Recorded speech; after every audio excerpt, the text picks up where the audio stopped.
नमस्कार, मैं हूँ संजय शर्मा। आप देख रहे हैं 4 पीएम गुजरात। बहुत बुरा सीन हो गया है गुजरात लॉबी का। मोहन भागवत की ऐसी धुलाई अमेरिका की गलियों में, सड़कों पर। मोदी जी बोल नहीं पा रहे हैं अपने आका मोहन भागवत के लिए। कभी सोचा था संघ ने कि ऐसा हाल होगा पूरी दुनिया में? नफरत की राजनीति के लिए ये दिन आना जरूरी था। जो नफरती चिंटू हैं उनको ये दिन देखना जरूरी था।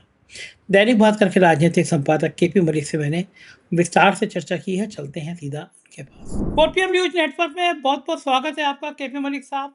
हार्दिक अभिनंदन आपका। बहुत बहुत धन्यवाद संजय जी, आपका भी आभार और दर्शकों का भी बहुत बहुत आभार, धन्यवाद। आज कमेंट करने के लिए कुछ छोड़ा ही नहीं, कोर्ट में छुपा लिया अपने टी शर्ट। शर्ट पहन के ही नहीं आ आज रहे आज आजकल। आज आज कमेंट करिए अमेरिका में। जी। मोहन भागवत विचारों की ऐसी की तैसी करके रख दी। यहाँ पे तो 15-20 ब्लैक कैट कमांडो दे दिए हैं मोदी जी ने। लेकिन अमेरिका में, न्यूयॉर्क में गली गली मोहल्ले मोहल्ले में विरोध हो रहा है। वो आरएसएस जिससे अमेरिका से बड़ा माल मिलता है, अमेरिका से, उस आरएसएस की फजीयत हो रही है और उनके शिखर पुरुष की फजीयत हो रही है। मोहन भागवत और आरएसएस ने जो नफरत की राजनीति की है, उसका खामियाजा भुगतना पड़ रहा है अमेरिका की गलियों में। भागवत से ज्यादा डरे हुए हमारे विश्व गुरु हैं कि अमेरिका में क्या उन्हें भी ऐसे ही सीन देखने को मिलेंगे? गोदी मीडिया बचा नहीं पाएगा उनको, ये तय बात है। क्योंकि गोदी मीडिया खुद ही बच ले अब तो बहुत है। मोहन भागवत की इस बेइज्जती के बाद कि अमेरिका में न्यूयॉर्क के मेयर ने कह दिया कि अगर मेरे अधिकार क्षेत्र में होता तो मैं भागवत की सभा ही नहीं करने देता। मुझे लग रहा था विश्वगुरु जी अपनी लाल पीली आंखें करेंगे, 56 इंच का सीना फुलाएंगे और कहेंगे, इतनी हिम्मत तुम्हारी मेयर साहब, एक खत जारी करेंगे। भले ही भारतीयों को हथकड़ी और बेड़ी लगाकर अमेरिका से वापस करने पर उनका स्वाभिमान ना जगा हो, लेकिन भाजपा के तो पिताजी हैं आरएसएस। पिताजी होंगे मतलब सब कुछ तो उन्हीं का मानते हैं वो। पिताजी को इतना विरोध अमेरिका की गलियों में। मुझे लग रहा है ये जो प्रोग्राम है कहीं ऐसा ना यही कटाई में पड़ जाए।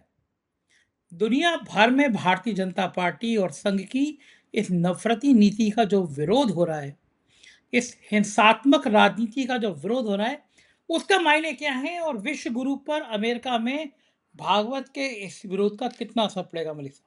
संजय देखिए, जो मोहन भागवत जी अमेरिका गए हैं और इनके तमाम मंत्री विदेशों में घूम रहे हैं। देश में जाहिर सी बात है, जगह जगह विरोध भारतीय जनता पार्टी का, सरकार का हो रहा है। संघ का उस तरह से खुलेआम विरोध नहीं हो रहा है। लेकिन जिस प्रकार से अमेरिका से तस्वीरें आ रही हैं, और हमारा तो एक डिस्कशन पहले भी इस मामले पर हो चुका है, और इनके जाने से पहले ही जब प्रस्तावित यात्रा थी, ये हुआ था कि भाई इनका विरोध वहां पे होगा। लेकिन इतना विरोध हो जाएगा, ये हमें आशंका नहीं थी। और अभी तो ये 17 दिन के टूर पे मोहन भागवत जी गए हैं। अभी तो ये शुरुआत है। अभी तो आगे आगे देखिए कि होता है क्या। कई मोर्चों पे इनका विरोध होगा, कई मोर्चों पे इनकी साख गिरने की बात होगी। लेकिन गोदी मीडिया में तो कहीं खबर है नहीं संजय जी। गोदी मीडिया तो अभी भी बम बम किए हुए हैं। बात यह है कि चाहे विदेश हो चाहे देश हो, जिस प्रकार से सरकार की, आरएसएस की खिंचाई हो रही है, विरोध हो रहा है, सवाल उठ रहे हैं, लेकिन मुझे लगता है कि इनकी बेशर्मी है कि इनको कोई फर्क नहीं पड़ता। संजय जी, बात यह हो रही है ना कि जब ये किसी चीज पे बोल ही नहीं रहे, छोटे छोटे बच्चे सड़कों पे उतरे हुए हैं, मंदिर में चोरी हो गई है, इनको कोई फर्क नहीं पड़ता। पूरा मानसून सेशन चला गया, एक शब्द ना प्रधानमंत्री ने बोला, ना गृह मंत्री ने बोला, ना मोहन भागवत जी ने बोला। तो ये विरोध तो होना है, और आने वाले समय में आप इस विरोध में वृद्धि देखेंगे। एक तो ये बात है। दूसरी बात यह है कि जिस शिक्षा की ये बात करते हैं, जो फ्रेंड्स करके उन्होंने वीडियो मोदी जी ने रात को 12 बजे बनाया था बच्चों के लिए, जेनजी के लिए। आज संजय जी हमारे यूपी के बाराबंकी में हद हो गई, जब एक 4 साल की बच्ची ने कहा कि डीएम अंकल हमारी सड़क बनवा दीजिए, क्योंकि सड़क टूटी हुई है और मुझे कीचड़ में से स्कूल जाना पड़ता है। संजय जी, हद हो गई कि एक 6 साल का बच्चा विरोध प्रदर्शन में भाग लेता है और पुलिस उसको पकड़ लेती है। 6 जवान उसको कंट्रोल करते हैं, 6 साल के बच्चे को, और जब वो एसपी से सवाल पूछता है तो एसपी भाग खड़ा होता है। और वो ये कहता है कि एसपी ने मेरे सवालों का जवाब नहीं दिया, अब मैं डीएम से सवाल पूछूंगा। ये मैं जो आपको इतने दिन से कह रहा हूं कि ये जेनजी जो था, जो जेनजी था, ये जो जेन अल्फा है, ये उससे भी खतरनाक है। ये सवालों का जवाब लिए बिना छोड़ता नहीं है ये। और ये लोग सड़कों पे उतर गए हैं संजय जी। अगर ये लोग सड़कों पे उतर गए हैं, सबसे पहले तो मेरे जैसे व्यक्ति, मैं इनसे माफी चाहता हूं कि हमने आपके लिए ऐसा देश छोड़ा है, हमने आपके लिए ऐसी व्यवस्थाएं कर छोड़ी हैं कि आपको ये भुगतना पड़ रहा है। इसके लिए हम भी कहीं ना कहीं दोषी हैं, मीडिया भी कहीं ना कहीं दोषी है, और आज जो हालात देश में हैं इसके लिए सब दोषी हैं। हम थोड़े कम दोषी हो सकते हैं क्योंकि जिम्मेदारी हमारे पास कम है, नेता ज्यादा दोषी हो सकते हैं। इससे बड़ा दुर्भाग्य क्या होगा कि उत्तर प्रदेश के एक जिले में गंगा जल हाथ में लेके पार्षद लोग कसम खा रहे हैं कि भैया जितना हिस्सा आएगा, जितना भ्रष्टाचार होगा, ईमानदारी से बटेगा। देखिए वहां वहां कम से कम ईमानदारी बची हुई है लूट के हिस्से को बांटने के लिए। वो कहते हैं ना कि डकैतों में भी कहीं ना कहीं ईमानदारी होती है, लुटेरों में भी कहीं ना कहीं ईमानदारी होती है कि वो हिस्सा जो है ईमानदारी से बांटते हैं। तो हिस्से बट रहे हैं संजय जी, और ये खुलेआम नंगई चल रही है। तो ऐसे में कहां चली जाती है आरएसएस, ऐसे में कहां चली जाती है बीजेपी, ऐसे में कहां चली जाती है सरकार, ऐसे में कहां चला जाता है योगी जी का बुलडोजर। तो जब आप इन चीजों का विरोध नहीं करेंगे और ऐसी चीजें समाज में आएंगी तो आरएसएस का भी विरोध होगा और सरकार का भी विरोध होगा, और देश में भी विरोध होगा और विदेश में भी विरोध होगा संजय जी। और अभी तो हालात और होने, अभी तो खाली विरोध हो रहा है, अभी तो पत्थरबाजी होनी बाकी है, अभी तो और चीजें बढ़ेंगी। तो ये चीजें धीरे धीरे जिस प्रकार से बढ़ रही हैं और इनके नेताओं में, इनके कार्यकर्ताओं में जिस प्रकार से बेशर्मी बढ़ रही है, उस बेशर्मी का जवाब ये युवा देंगे। अब कोई एक चीज नहीं है। अब आ गए वो कॉकरोच पार्टी वाले, वो कह रहे हैं कि भारतीय जनता पार्टी की सरकार ने हमसे धोखा किया है और हम इस धोखे का बदला लेंगे। हमसे 3 शर्तें कही थी कि भाई सब पे केस वापस होंगे, सरकार माफी मांगेगी और ये करेगी। किसी पे केस वापस नहीं हुए। लड़कियों को प्रताड़ित किया जा रहा है, उन छात्राओं को प्रताड़ित किया जा रहा है। जिन युवाओं पर मुकदमे हैं, मुकदमे वापस लिए नहीं जा रहे। आपने देखा अभी एक जिसको छर्रे लगे हुए हैं, राहुल गांधी ने उसकी एफआईआर कराई, उसकी एफआईआर तक नहीं हो रही थी। तो ये सारी चीजें खुल के आ गई हैं और कॉकरोच पार्टी वाले फिर कह रहे हैं कि भैया हम 5 तारीख को वापस आ रहे हैं। क्या करेंगे? तो ऐसे में अगर एक बार फिर जंतर मंतर पर जमावड़ा शुरू हो जाता है तो क्या होगा इस सरकार का? कैसे कंट्रोल करेंगे आप? और देश में संजय जी जिस प्रकार से महंगाई एकाएक शुरू हो गई है, आप कितनी अनोखी बात देखिए, जो चीनी 35-40 रुपए बिक रही थी, एकाएक 80 रुपए पे पहुंच गई। जो जो प्याज 20-25 रुपए किलो बिक रहा था, वो एकदम से 40-45-50 रुपए बिक गया। और हमारे यहाँ तो आज हमारी पत्नी ने 65-70 रुपए किलो लिया है। तो ये आग कहाँ लग रही है? इस पे कंट्रोल कौन करेगा? गरीब आदमी क्या खाएगा? आज पेट्रोल के रेट भी बढ़ गए हैं दिल्ली में। मुझे नहीं पता आपके वहां बढ़े हैं कि नहीं बढ़े हैं। दिल्ली में पेट्रोल के रेट बढ़ गए हैं, तो पूरे भारत में ही बढ़े होंगे। तो आप हर चीज पर रेट बढ़ा रहे हैं, महंगाई तेजी से बढ़ रही है और सरकार मुंह खोलने को तैयार नहीं है। मुझे तो इंतजार उस चीज का है कि हमारी जो वित्त मंत्री हैं, जो प्याज नहीं खाती हैं, और उनका बयान कब आएगा कि मैं तो प्याज खाती नहीं, बढ़ रहा है तो बढ़ने दो। वो भी अमेरिका में घूम रही है, तो अमेरिका से हो सकता है कोई प्याज वगैरह ले आए वो थैला भर के और यहाँ थोड़ा सस्ता करवा दें। तो इसलिए आपको जब आप इस तरह की चीजें करेंगे, जब आप कोई बयान नहीं देंगे, जब आप कंट्रोल नहीं करेंगे, संजय जी ये होता है सरकार का। हमने देखा है कि सरकार अगर कोई काम करती भी नहीं है तो इस प्रकार की बयानबाजी करती है जिससे जनता भड़के ना, जनता में शांति बनी रहे। सरकार के मंत्री, सरकार के जिम्मेदार लोग बयान देते हैं कि देखिए चीनी महंगी हो गई है, हम इस पे निर्णय ले रहे हैं। तो रोज या तीसरे दिन प्रेस कॉन्फ्रेंस होनी चाहिए और आपको अपने विचार, पहले भी हुआ है स्वदेश में। ऐसा नहीं है कि ये पहली बार हो रहा है। तमाम, चाहे फूड मिनिस्टर हो, चाहे कोई केंद्र सरकार का कोई बड़ा मंत्री हो, वो प्रेस कॉन्फ्रेंस करके जनता को एक मैसेज देता था कि अगर चीनी महंगी हो गई है तो हम इसका निदान कर रहे हैं, प्याज महंगा है तो हम इसका निदान कर रहे हैं। हम जो स्टोकर हैं, जिन्होंने स्टॉक कर लिया है, उनके गोदामों पर छापे पड़ रहे हैं और कुछ लोगों को सजा मिले, दिखे कि इतने प्याज बरामद हुए हैं। यहाँ तो कुछ हो ही नहीं रहा है। कैसे हो जाएगा जब आप हिस्सेदारी ले रहे हैं? कैसे हो जाएगा जब आप पार्टी फंड में पैसे जमा करा रहे हैं? कहां से करेंगे आप? किस मुंह से करेंगे? तो बहुत सारी चीजें हैं जो देश में चल रही है, और मंत्री जी विदेश दौरे पे हैं और प्रधानमंत्री जी तो निकलने वाले हैं, ये आपको पता ही है। मलिक साहब, मोहन भागवत के विरोध के बहुत सारे राजनीतिक अर्थ निकल रहे हैं और भारतीय जनता पार्टी जहां पहले कभी कभी संघ के लिए कुछ कह दो तो सारे चंपू जितने नफरती चिंटू हैं वो सब निकल के आते थे। लेकिन मोहन भागवत का इस तरह अमेरिका में विरोध हो रहा है और भारतीय जनता पार्टी सरकार के मंत्री खामोश हैं। इसका क्या माना जाए? अमेरिका से डरती हैं या मोहन भागवत से और संघ से मोहब्बत नहीं रही, लाइनें खिंच गई हैं? क्या अर्थ है इसका? देखिए संजय जी, दो बातें हैं जो मुझे लगता है प्रमुखता से। एक तो ये है कि हमारी हिम्मत नहीं है अमेरिका और चीन के सामने बोलने की। अमेरिका कुछ भी करे, हम उसके सामने मुंह नहीं खोल सकते। इसके एक नहीं अनेकों उदाहरण है आपके सामने।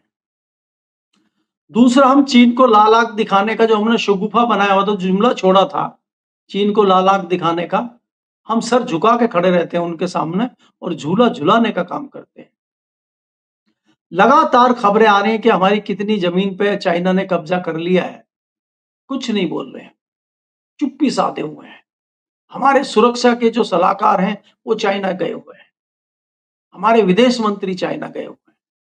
आज सुर्खियां ये दिल्ली में चल रही हैं कि बहुत जल्दी जो सुरक्षा का चोला ओढ़ के घूम रहे हैं पिछले 12 साल से, बहुत जल्दी बाहर किया जाएगा इनको। 12 साल में अगर आप सुरक्षा पे इनसे चर्चा करने लगे या विश्लेषण करें कि कौन सी सुरक्षा पिछले 12 सालों में हुई है, तो बताने को कहने को कुछ नहीं है। झूठ के अलावा कुछ नहीं है। आप ऑपरेशन सिंदूर की बात करते हैं, आप जो है बादलों में रडार काम नहीं करता है, आप उस तरह की बातें करते हैं। ये सगुफे पुराने हो चले हैं। तो आपने क्या सुरक्षा की, क्या सलाह दी, क्या चीजें करी, वो सब पब्लिक के सामने आ गई है। पब्लिक में इनका ये विश्वास खत्म कर चुके हैं। दूसरी चीज जो सबसे बड़ी चीज हुई है संजय जी, जिसमें भारी तादाद में लोगों की आस्था है, वो भगवान राम का मंदिर है। और उस पर अगर मोहन भागवत जी मुंह नहीं खोल रहे हैं, तो मुझे लगता है चाहे वो संघ के लोग हों, चाहे वो भाजपा के लोग हों, चाहे वो अंधभक्त हों, चाहे वो गोदी मीडिया हो, चाहे दूसरे लोग हों, वो इसलिए भी नहीं बोल रहे हैं कि यार अगर ये मंदिर में चोरी कर सकते हैं तो ये कुछ भी कर सकते हैं, इसलिए इनके पक्ष में अब खड़े होने की आवश्यकता नहीं है। मुझे बड़ा कारण ये लगता है। तो इसलिए मोहन भागवत जी के साथ जो हो रहा है, उस पर किसी का मुंह नहीं खोल रहा है। मुझे बड़ा कारण नहीं लगता। जी। मलिक साहब, आपने मंदिर का जिक्र किया। चंपत राय की एक डायरी सामने आ गई है और वो diary Bharatiya Janata party RSS के भ्रष्टाचार का जीता जागता दस्तावेज है, जिसमें विस्तार से वो मंदिर चोरी के बारे में लिख रहे हैं कि किस तरह से गड़बड़ झाला हुआ।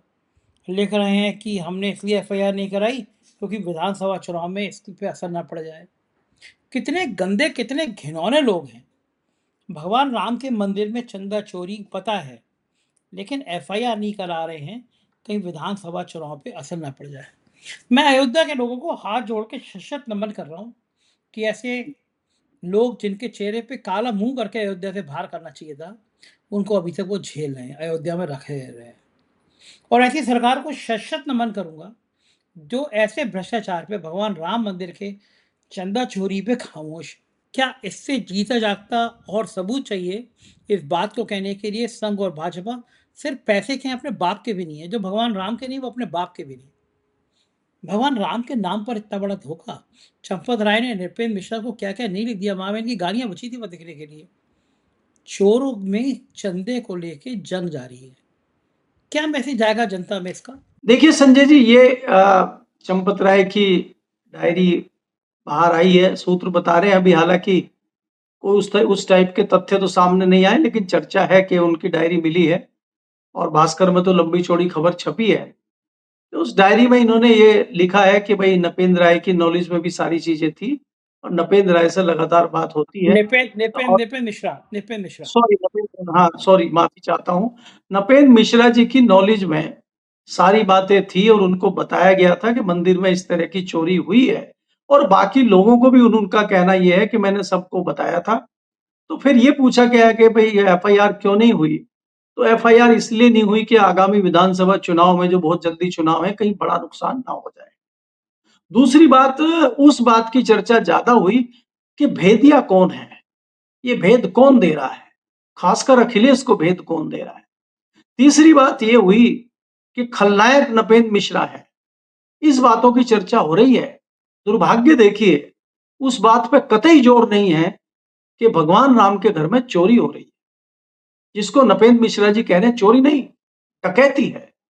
क्योंकि सारे अखबार, सारे टीवी चैनल, हम आप जैसे लोग तथा कथित चंदा चोरी लिखते थे बहुत सावधानी से कि कहीं ऐसा ना हो झूठी खबर।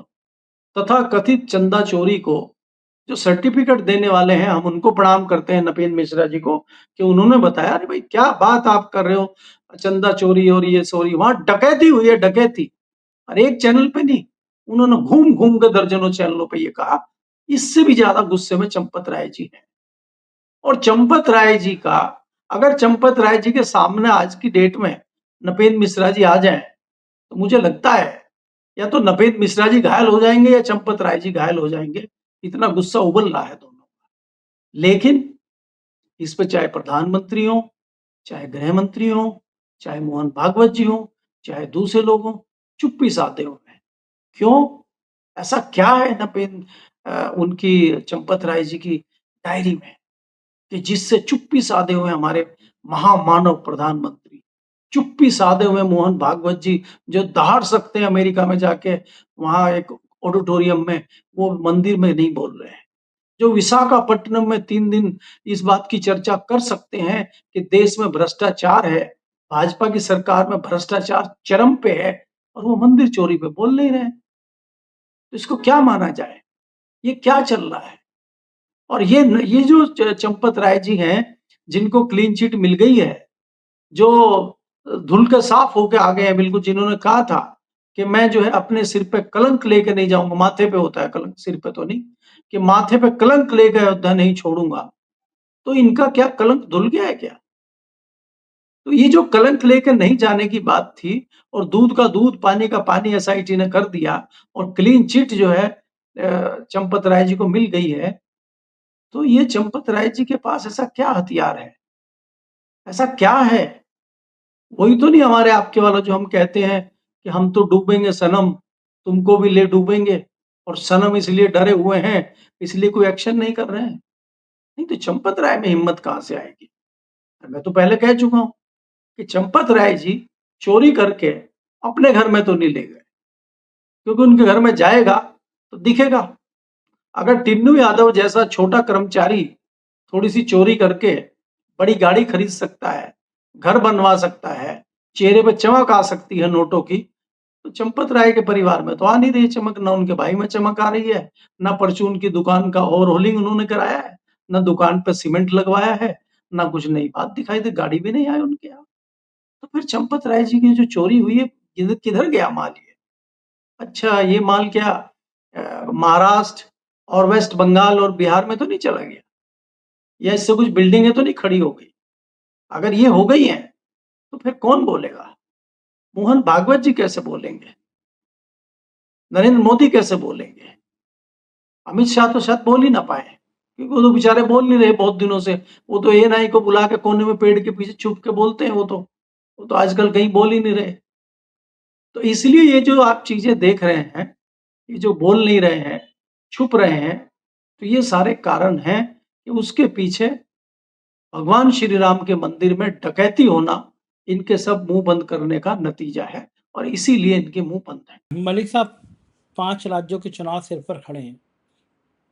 क्या लगता है आपको, जैन जी, जैन अल्फा, राम मंदिर, चंदा चोरी, इन सब चीज़ों में ऐसा कौन-सा, या बढ़ती महँगाई, ऐसी कौन-सी चीज़ है जो भारतीय जनता पार्टी को इन राज्यों के चुनाव में जिसका बहुत बड़ा नुकसान उठाने को पड़ेगा? मैं देख रहा हूँ मध्यम वर्गीय परिवार भी, जो इनका वोट बैंक था, वो भी बहुत नाराज़ है।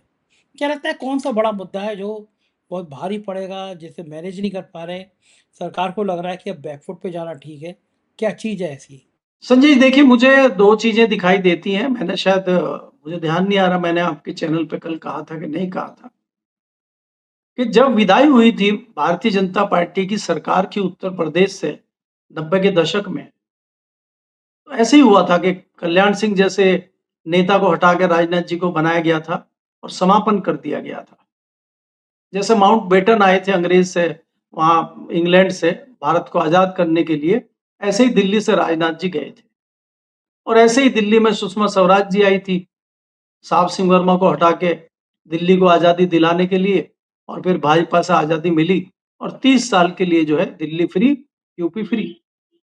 तो ऐसा ही मुझे लग रहा है कि उसको फ्री करने के लिए जो है मोदी जी हटेंगे और एक नया भारतीय जनता पार्टी का माउंटबेटन आएगा, जो इसको आज़ादी देगा, कुछ साल यहाँ रहेगा।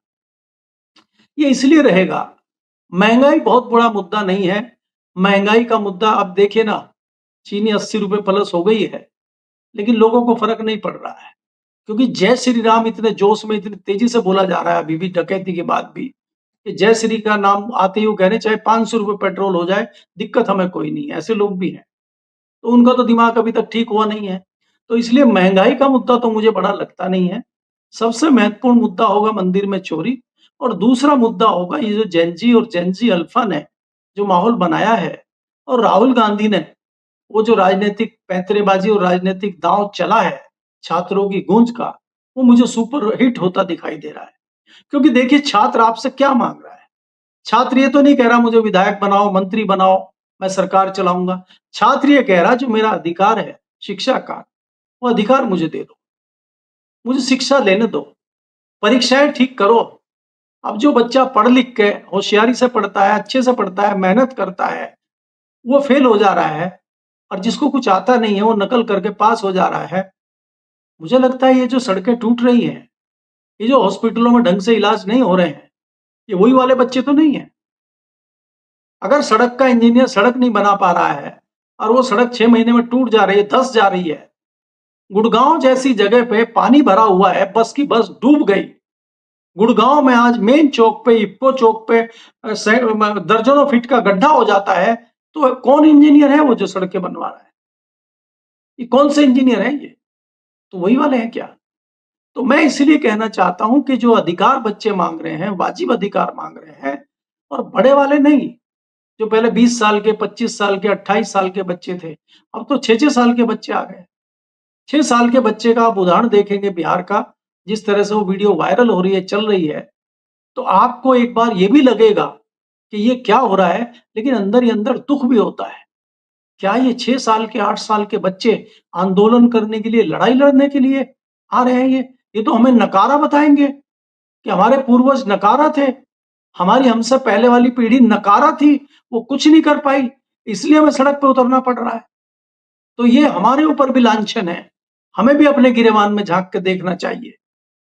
जिस प्रकार से चाहे मीडिया हो, जिस प्रकार से आज मीडिया ने समझौता कर लिया है, चरण वंदना कर रहे हैं, राग दरबारी कर रहे हैं, ये मीडिया के मुँह पे भी बहुत बड़ा थप्पड़ है, बहुत बड़ा तमाचा है। मीडिया को भी अपने गिरेबान में झाँकना चाहिए। इस तरह की खबरें संजय जी दिल्ली के मेन स्ट्रीम मीडिया से नदारद है। आज सुप्रीम कोर्ट का निर्णय आया है, उन्होंने कहा है कि भई जितनी अपील आई है वेस्ट बंगाल के मामले में, सर के मामले में, जितने वोट कटे हैं, उसमें 90% वोट सही वोट हैं जिनको सर के तहत काटा गया है। एसआईआर के तहत काटा गया है, उसमें 90% वोट सही लोगों के कटे हैं, वो वोट नहीं कटने चाहिए थे, ये एक्सेप्ट किया। अब क्या करेंगे आप एक्सेप्ट करके? क्या ऐसा होगा कि दोबारा वेस्ट बंगाल में चुनाव होंगे? कुल 30 लाख वोट ज्यादा मिले हैं भारतीय जनता पार्टी को टीएमसी से, और 38 लाख वोट आपने काट दिए। अगर ये 38 लाख में से आप 30 लाख वोट भी वापस ले आते हैं, तो बराबर पे खड़ी है टीएमसी। तो फिर टीएमसी की सरकार क्यों नहीं बनी और भाजपा की सरकार कैसे बन गई? तो बहुत सारे सवाल हैं।